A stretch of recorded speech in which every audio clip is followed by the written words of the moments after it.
Namaste everyone, welcome to CET NEET class. Shall we continue the atoms questions? Yes, here is the fifth question. The first excitation potential of an atom is 10.2 volt. Its ionization potential is. Now do you remember this number? The first excitation potential means if you want to lift an electron from the ground state, I didn't turn up the display. You have to lift the electron from the ground state to the ground state to the first energy state, first excitation. So from here to here, this itself is the data itself says that it is hydrogen minus 13.6 minus 3.4, and this says that you need an energy of 10.2, right? So what is the name of the atom? It should be hydrogen. Now its ionization potential means you have to lift to the last energy state, that is this one, plus 13.6 electron volt. Ionization energy, this is ionization energy, electron volt. You see the unit. What is ionization potential? If you want an electron to come and hit to this electron and donate the energy and lift it, how much energy this moving electron should have? 13.6. And how much potential difference has to be applied in order to accelerate it? 13.6 volt. Because energy in electron volt and accelerating potential in volt, one and the same. So you need an energy potential of accelerating ionization potential 13.6 volt. But if you want to, if you are asked what is the excitation potential, it is 10.2 volt, right? Because excitation energy is 10.2 electron volt. Of course, how to get this? What is in the previous problem we did the same thing. Suppose you want to get this. This 10.2 is how much? If this is E minus E and this is E by 4, next one is E by 9 because energy is inversely proportional to n square. Then minus E by 4 higher minus lower must be equal to 10.2. From this you will get it is 13.6. That itself is the ionization energy. Okay. Sixth one. So we have told the answer for the previous one, correct? Yes, 13.6. Sixth one. The wavelength of the first line of Bohr series is 6563 angstroms. The wavelength of the first line in Lyman series is. It's a common question, right? We have answered it once that time, the first question itself, but still we will do. Wavelength of the first line of Bohr series. First line of Bohr series. Bohr, second, transition to the second orbit. 3 to 2, that is the first one. 3 to 2 means 1 by lambda is equal to R into, it's both hydrogen, so 1 by 2 square minus 1 by 3 square. What is this answer? The answer for this is 1 by 6563 is equal to R into, so this is 1 by 4 minus 1 by 9, that is equal to 36 and 5. 5 by 36. Equation 1. The wavelength of first line of Lyman series, 1 by and it is 1200. You can tick this, right? I need not work it out, but I will still show the procedure. 1 by lambda is equal to R into 1 by first line of Lyman series, 1 square minus 1 by 2 square, and I leave this to you, is equal to R into 3 by 4. Divide these two. When you divide this, you will get this one. If you don't get that, just message it to me. It should be 1216 angstroms. Yes. First line of Lyman series. 7. Ionization potential for hydrogen atom is 13.6 volt. We know it. You need not say that because we are good, very good in that value now. 13.6 volt is the ionization potential. Plus 13.6 electron volt is the ionization energy. Energy in the ground state is minus 13.6 eV, right? The least energy of photon of Bohr series is least energy of photon of Bohr series. What is the least energy of Bohr series? In the Bohr series, least energy is when it is from 3 to 2, right? 3 to 2 transition is the least energy. So when the electron jumps from 3 to 2, this is the least energy. Infinity to 2 is the most energy. So if it is 3 to 2, how can I calculate it? So here the energy is, this is minus 13.6. Because ionization potential is 13.6 volt. Ionization energy is plus 13.6 eV. Energy in the ground state is minus 13.6 eV. So here it is minus 13.6 by 3 square. This is minus 13.6 by 2 square. That difference they are asking, right? What is the least energy of photon of Balmer series? Minus 13.6 by 3 square minus of minus 13.6 by 2 square. That is what you have to find out. That is the least energy in the Balmer series. So what is that? Plus 13.6 by 4 minus 13.6 by 9. So shall I write 13.6 as common, and this is 36 and this is 5. Now shall I divide this as almost equal to 3 times 13 3s are 39. It is too much more, but still. What about this one? It is 2 point, not 2 point, 1 point something, 1.6, which is the nearest answer. This is the only one, right? 1.89. Agree? 1.99 electron volt. A rough sketch is enough, because we don't have a very close answer at all. Suppose you have 2.01 something like that, then there would have been some ambiguity, but there is no confusion at all. Yes, 7th is over. 8th one, ionization energy in electron volt required to transfer an electron from the ground state of hydrogen atom is in terms of HCr. And where do you get all these things? Rydberg constant. Rydberg constant is obtained only in this wave number formula. R into 1 by n1 square minus 1 by n2 square. That is where we get. Ionization energy means you have to lift the electron from one energy state to infinity, right? First energy, ground state to infinity. So 1 square minus infinity square. This is 0, only 1 will remain. But they are asking you ionization energy. If you want ionization energy, you have to write E is equal to Hc by lambda, because 1 by lambda is ready with me. Otherwise, I would have written H nu, that's all. Now it is Hc by lambda, so that is equal to Hc. What is 1 by lambda? 1 by lambda from this. 1 by lambda E is equal to Hc 1 by lambda of here. 1 by lambda is R into, this is 1, HCr. First option. Okay. 9th one. The ratio of shortest wavelengths of spectral lines in Lyman and Balmer series is shortest wavelengths. Shortest wavelengths means highest energy, right? Highest frequency. Highest energy, shortest wavelength in Lyman. Lyman, highest energy, infinity to 1. Balmer, highest energy, shortest wavelength, infinity to 2, right? So what is this one? What are the ratio of wavelengths, right? 1 by Lyman, R into 1 by 1 square minus 1 by infinity square. That is R itself. 1 by wavelength in Lyman is R. What about this one? Okay, 1 by lambda in Balmer series is equal to R into 1 by 2 square minus 1 by infinity square. That is R by 4, or I will write it like this. 1 by lambda B is equal to R by 4. Now you have to get the ratio. But what ratio? Lyman to Balmer. So I will divide this by this. 1 by lambda B into lambda L by 1. 1 by lambda B, lambda L by 1. R by 4 by R. 1 by 4. First option. 1:4.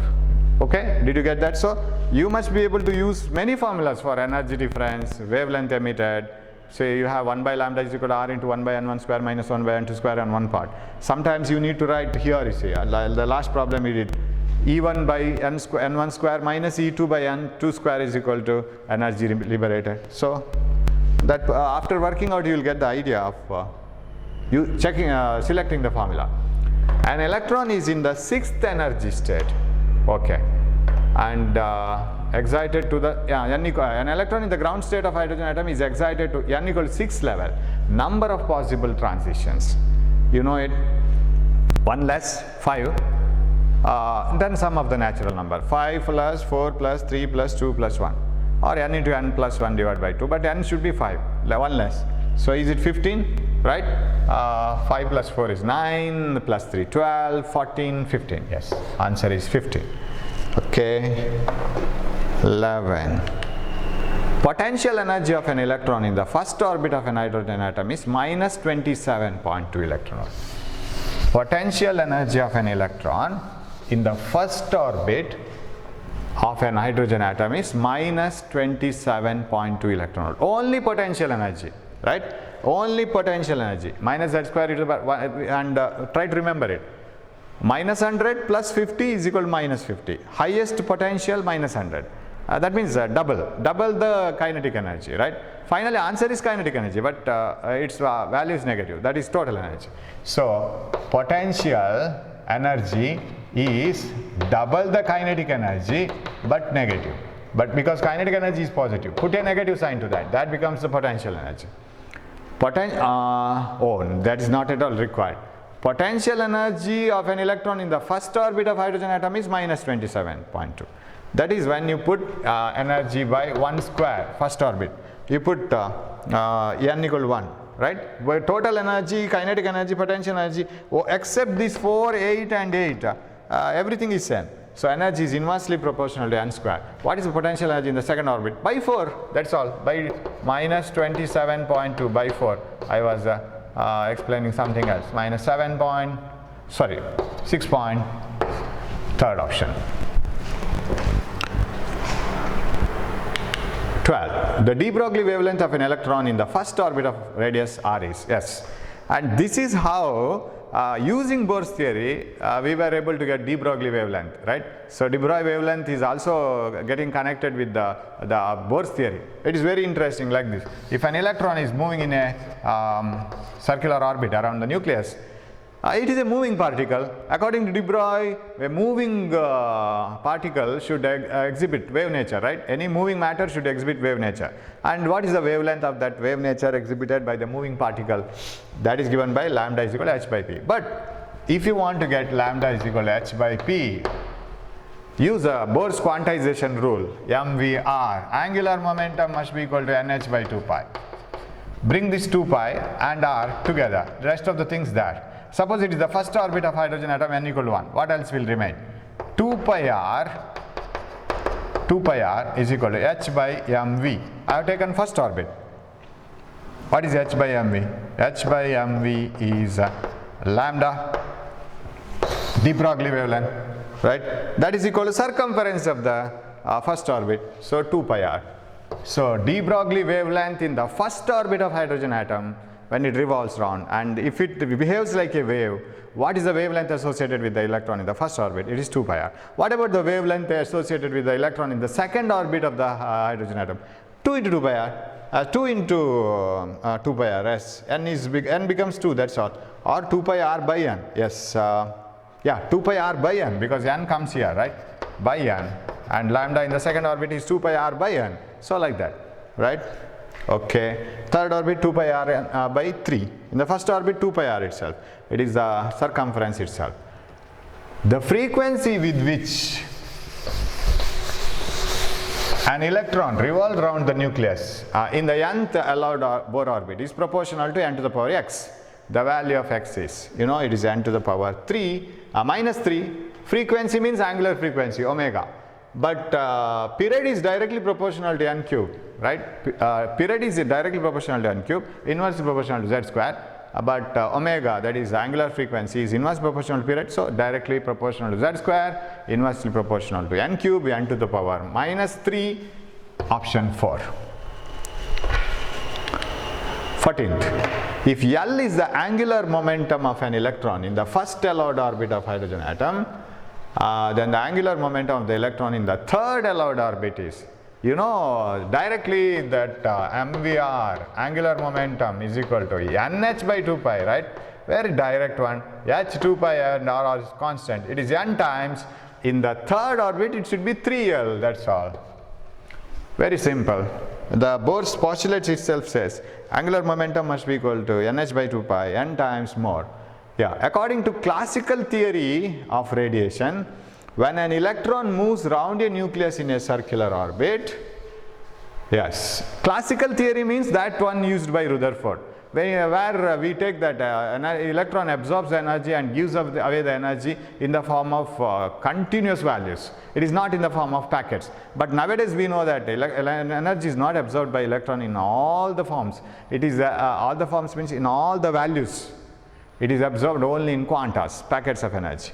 Only certain values are absorbed and certain other values are rejected. So according to classical approach, if an electron moves around a nucleus in a circular orbit, it will not emit any radiation. No, wrong. It will emit radiation. It will emit radiation and its radius will decrease. Correct. It will emit radiation and its radius will increase. No. If it absorbs, it will increase. And it will emit radiation and its radius will not change. No, wrong. So it will emit radiation and its radiation will decrease and finally falls to the nucleus. So atom is not stable according to that theory, Rutherford's theory, classical theory. But according to Bohr, as long as it is in that orbit, it doesn't lose any energy. But if it loses energy, it goes next to stable state. That is the thing. Okay, 16th one. In hydrogen atom, the transition from 4th orbit to the 2nd orbit produces, very simple. 4th to 2nd means it is 3 to 2 Lyman, H alpha, Balmer series, H alpha, 3 to 2. 4 to 2, H beta. Correct? H beta line. So it produces H beta line. Correct? 4 to 2. Yeah, 3 to 2, first one. That is the H alpha. 4 to 2 H beta, 5 to 2 H gamma. The velocity of electron in the first orbit of hydrogen atom is 2.2 into 10 to the power 6 meters per second. Velocity of electron in the 5th orbit of hydrogen atom. Now how do you relate the velocity and the orbit? Atom is same, but no question of Z. Velocity is equal to ZD square divided by 2 epsilon naught NH. Inversely proportional to N. 5th orbit means divided by 5. 5 when you divide 0.4, 0.44, so, right, 2.2 into 10 to the power 6 by 5, inversely proportional to N. 0.44 into 10 to the power 6, do you have 4? Yes, 4.4 in 10 to the power 5, 10 divided, donated to 0.44, option 2, direct one. Okay, 18. The ratio of velocities of the electron in the 2 orbits of hydrogen atom having radii and r and 4r. Shall I do it in shortcut directly? Ratio of velocity of the electrons in the 2 orbits of hydrogen atom having radius r and 4r. R1 is to R2 is r and 4r. R is sir, can you have a direct relation from radius and velocity? Direct it is difficult, because you can't relate radius and velocity directly, because this formula and this formula are not at all identical. But in terms of n square you can have it, right? Radius is directly proportional to n square, correct? Square of the quantum number. If radii are r and 4r, how are the quantum numbers? Because both velocity and radii, even though they are different formulas, they have some relations with the n square and n. Velocity is inversely proportional to n. That means as you move to the outer and outer orbits, velocity go on decreasing, and radius is directly proportional to n square. R and 4r. How is n then? N square, correct? 1 is to 2. N square is 1 is to 4. Then what is n1 is to n2? It is 1 is to 2. But what about velocity? Inversely proportional to n. 2 is to 1. Finish, right? Which is this one. Got it now? Radius is directly proportional to n square. Radii are r and 4r. So r and 4r. 1 is to 4. n1 square is to n2 square. That means n1 is to n2 is 1 is to 2. But velocity ratio, n2 is to n1, 2 is to 1. Right? That is enough, I think. Radius is directly proportional to n square. So r1 by r2 is equal to n1 square by n2 square, which is equal to 4r by r by 4r. R by 4r, that is 1 by 4. n1 by n2 is equal to 1 is to 2. v1 by v2 is equal to n2 by n1. Velocity is z square divided by 2 epsilon naught nh. Here no atom is changed, only quantum number. 2 is to 1, that's the answer. 19. If r is the radius of the first stationary orbit of hydrogen atom, and the radius of the second stationary orbit of singly ionized helium, changing the atom itself. And orbit also. Not only the atom, orbit also. Second orbit. R is the radius of the first orbit of hydrogen atom. What is the radius of the second orbit of singly ionized? Ionization, no problem. If you ionize an electron from an atom, its atomic number doesn't change, because atomic number is not the number of electrons. It may be the number of electrons in non-ionized atom, but it is the number of protons, because atomic number and mass number are the characteristics of the nucleus. They are especially given to nucleus. Okay, so if it is singly ionized helium, don't worry about Z. Z is same.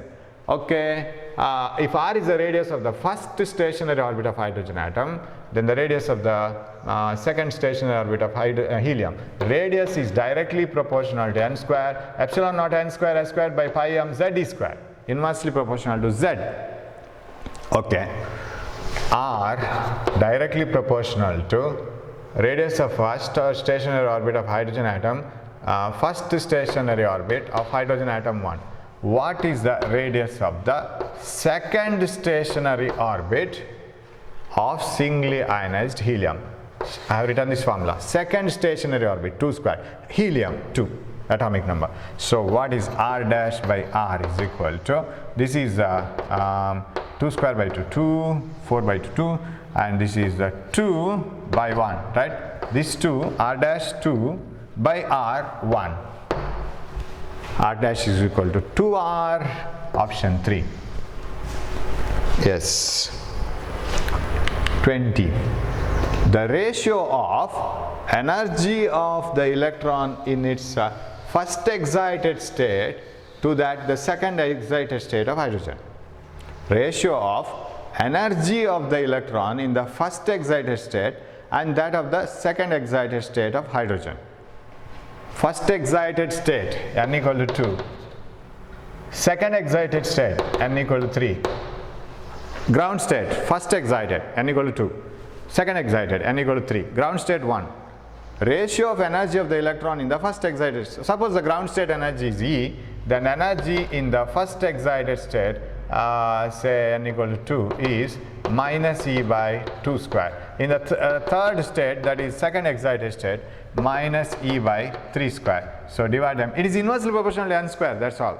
If it is inversely proportional to n square, second to third means get the reverse ratio of the, 2, 3, 3 to 9 is to 4, right?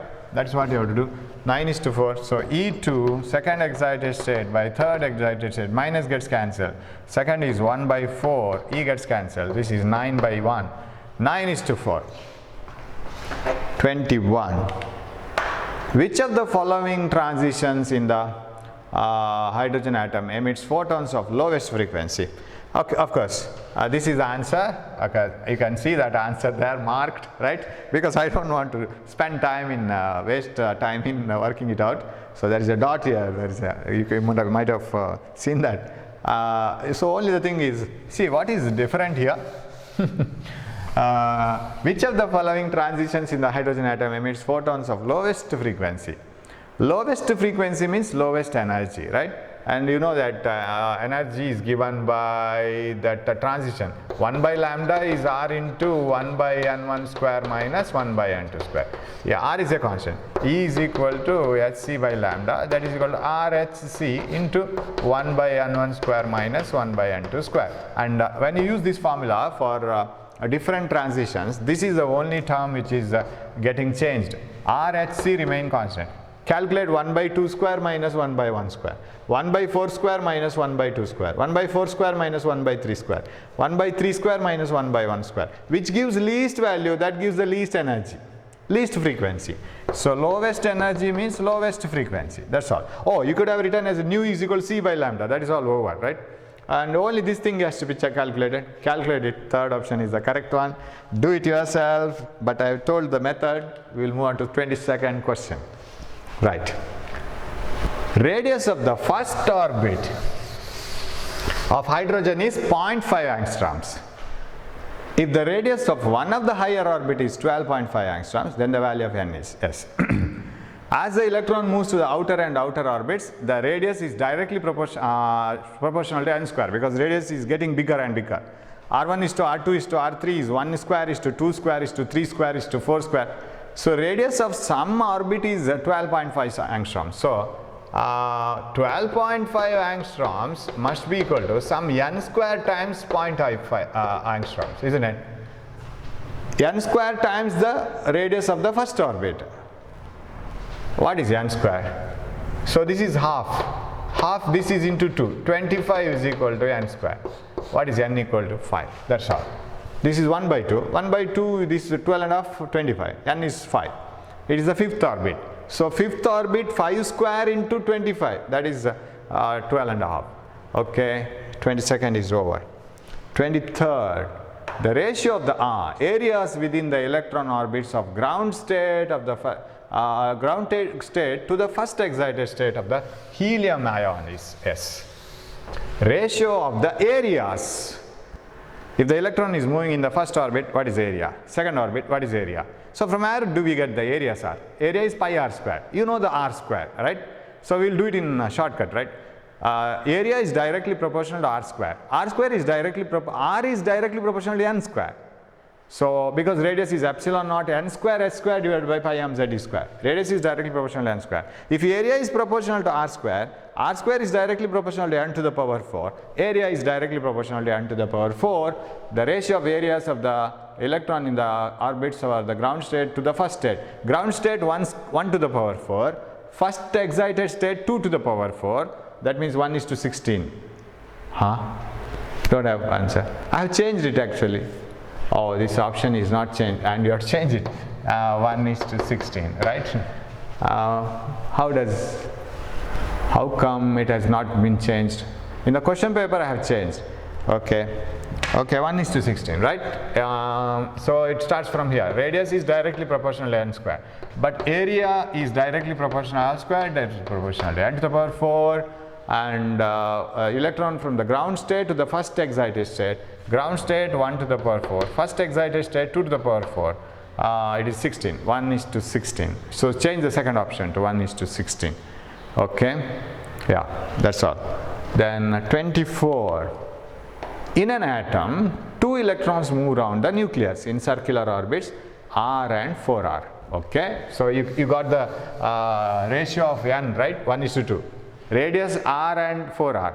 Radius is directly proportional to n square.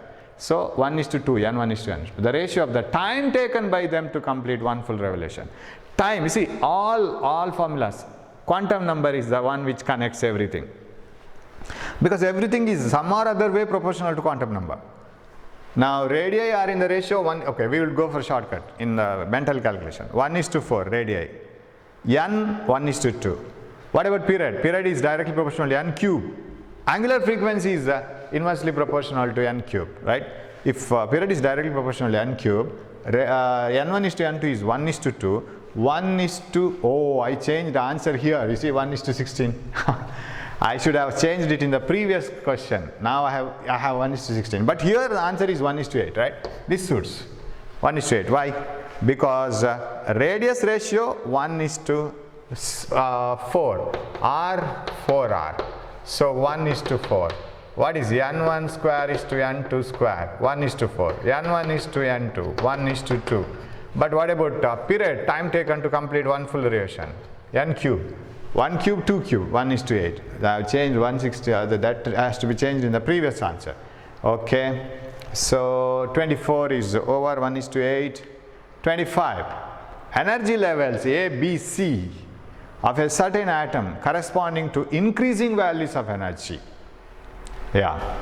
A, B, C increasing value. EA least, EB next, EC highest. So here you can see that, right? So corresponding to increasing values of energy is so and so and so. If lambda 1, lambda 2, lambda 3 are the wavelengths of radiations corresponding to the transitions from C to B lambda 1, C to A lambda 3, C to B to A lambda 2. So then the relation between, okay, C to A, you will read this, all those things. What is the relation between lambda 1? See, it is just to confuse you, it is written here, lambda 1, lambda 2, lambda 3. And remember, A, B, C are energy levels. They are not wavelengths, they are energy levels.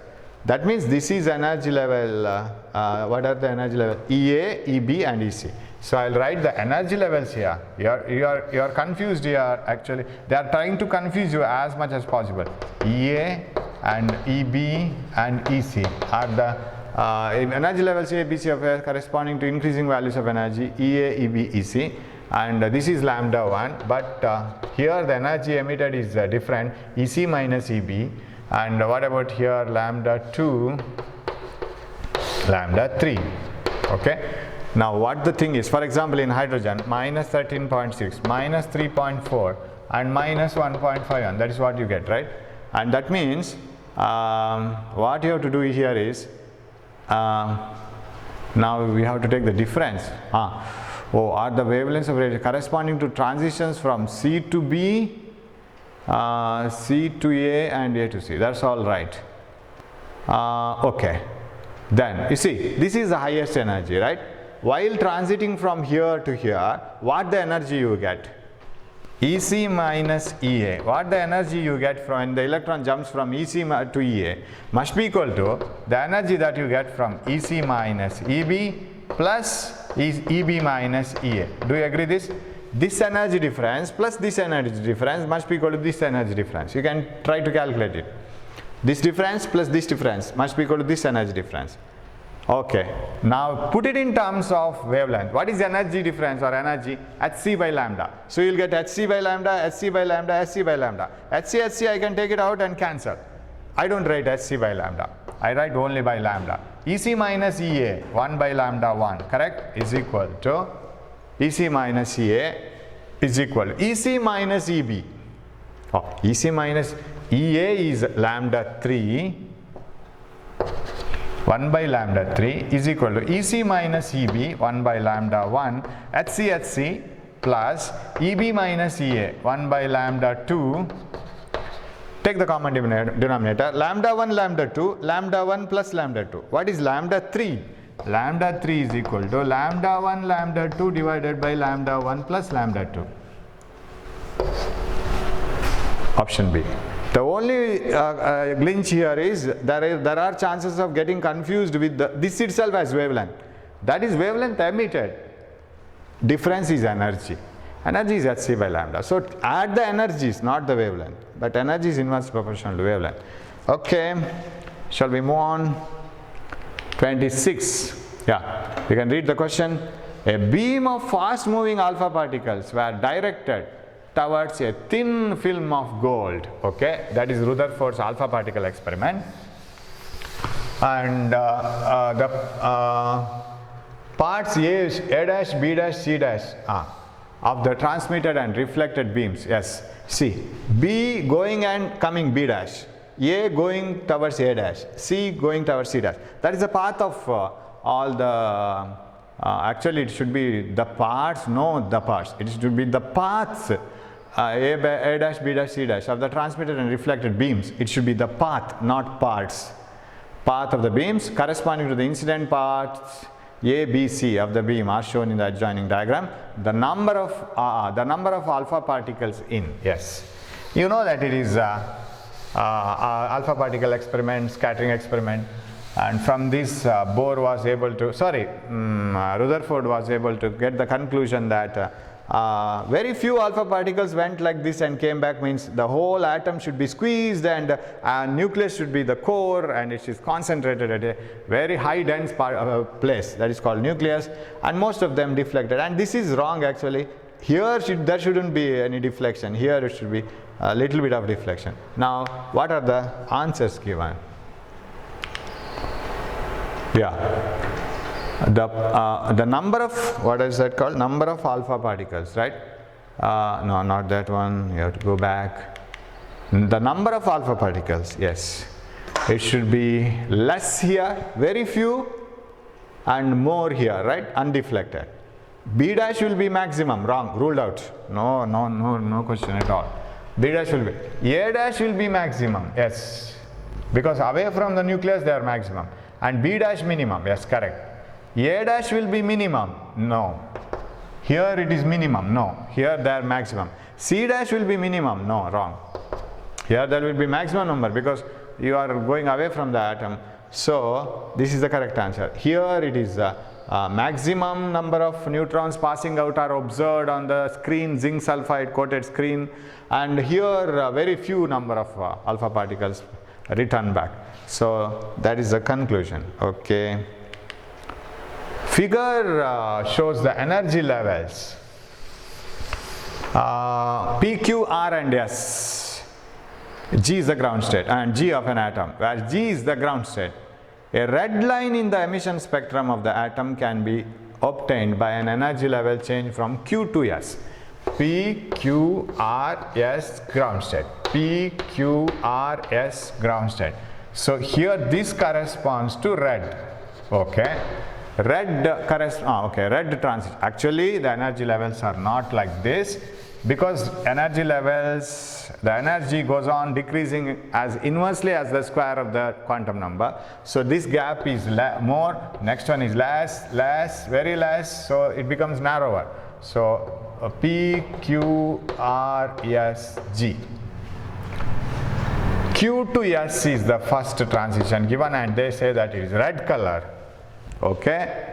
A red line of emission spectrum of the atom can be obtained by an energy change from Q to S. A blue line can be obtained. What is blue? Lesser wavelength, right? Red wavelength more, blue wavelength less, energy more, energy less, because E is equal to hc by lambda. Correct? Red energy less, blue energy more. So you have to search for more energy where it is possible. P to Q, no, not at all possible. Less energy, more wavelength it is. I want less wavelength. Blue transition is less wavelength, more energy. So this is less wavelength. P to Q is not possible. Q to R again less, not possible. Less energy, more wavelength.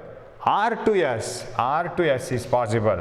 More energy, less wavelength. This can be blue, possible, wavelength less. R to G, it's possible, right? R to G may be more energy. R to S and R to G. R to G is R to G is possible. This is R to G. R to S is not possible. Not possible. So this is option, correct? R to G. I have written R to G and said R to S and written R to G. This is possible, R to G. This will be definitely energy more than this one and wavelength less. What about R to S? R to S is definitely lesser energy, more wavelength than compared to Q to S. So R to G is the only possible case. Okay. 28. The Rutherford's alpha particle experiment shows that most of the alpha particles pass through the almost unscattered, while some of the scattered through large angles. What information does it give for the structure of the atom? Only very few scattered with less angle, and most of them went away. Does it say that most of the atom is an empty space? Yes. And does it say that the whole mass of the atom is concentrated in the small center called nucleus? Yes. Does it say that nucleus is S? Because alpha particle is positively charged. If it has to be repelled, means that concentrated point is also positively charged. All the above is the correct answer, because that is the best suitable one. And if you tick any one of them, you may argue, sir, it is also right. But if you tick this one, you are arguing that this is wrong. But this says that all are right. So that is the best possible answer. Okay. 29. Yes. The size of an atom is of the order of 10,000 times the size of nucleus, 10 to the power minus 15 to 10 to the power minus 14. Multiplied by 10,000, it becomes almost 10 to the power minus 10 angstroms. 30. The spectral series of hydrogen atom that lies in the ultraviolet region. Yes. Lyman series. Lyman series is in the ultraviolet. You can't see that. Bohr series is in the visible and a little bit of ultraviolet. That visible part is H alpha, H beta, H gamma. Then Lyman Bohr passion, infrared. You can't see. So it is Lyman series, right? Yes. I will extend it. So that's all about the questions. And if you want, we will discuss about more tough questions later for the next examinations, that is NEET and JEE questions. Later, but for the timing I am going with a little bit speed so that I can complete some level questions for CET, right? So we will meet in the next class with nuclei radioactivity. That we will finish tomorrow. So till then, just keep on studying, right? Don't waste the time. I don't know whether the examinations will be commenced on the same day or not, but still we will get ready as far as possible. Okay, thanks for watching my class. Hope you have understood. Hope you are enjoying the classes, right? I think, I hope that this is not a punishment for you, right? so we will meet with the more classes. If at all you have doubts, please pass some messages, and take care of your health. Thanks for watching my class. Subscribe my channel. Thanks for watching. Thank you.